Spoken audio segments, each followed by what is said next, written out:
আসানসোলের কুলটির কল্যাণেশ্বরী মন্দির এলাকার একটি বাড়িতে হানা দিয়ে 10টি আগ্নেয়াস্ত্র ও প্রায় 50 রাউন্ড গুলি উদ্ধার করেছে পশ্চিমবঙ্গ পুলিশের এসটিএফ। ঘটনায় দুজনকে গ্রেফতার করেছে পুলিশ। পুলিশ সূত্রে খবর, অভিযুক্তদের নাম মিনারুল ইসলাম এবং শফিকুল ইসলাম। দুজনের বাড়ি মুর্শিদাবাদের ডোমকলে। গোপন সূত্রে খবর পেয়ে শনিবার ঝাড়খণ্ড বাংলা সীমানার কাছে কুলটি থানার কল্যাণেশ্বরী মন্দির এলাকার একটি বাড়িতে হানা দেয় এসটিএফ এর দল। অভিযানের সঙ্গে ছিল কুলটি থানার পুলিশও।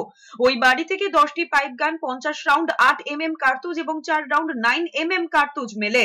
আসানসোল দুর্গাপুর পুলিশ কমিশনারেটের ডেপুটি কমিশনার পশ্চিম সন্দীপ কররা বলেছেন, আগ্নেয়াস্ত্র উদ্ধারের ঘটনায় দুজনকে জিজ্ঞাসাবাদ করা হয়। আগ্নেয়াস্ত্র আমদানির সঙ্গে তাদের যোগের কথা স্বীকার করেছেন তারা। তবে কি উদ্দেশ্যে এত আগ্নেয়াস্ত্র মজুত করা হয়েছিল তা জানার চেষ্টা চলছে।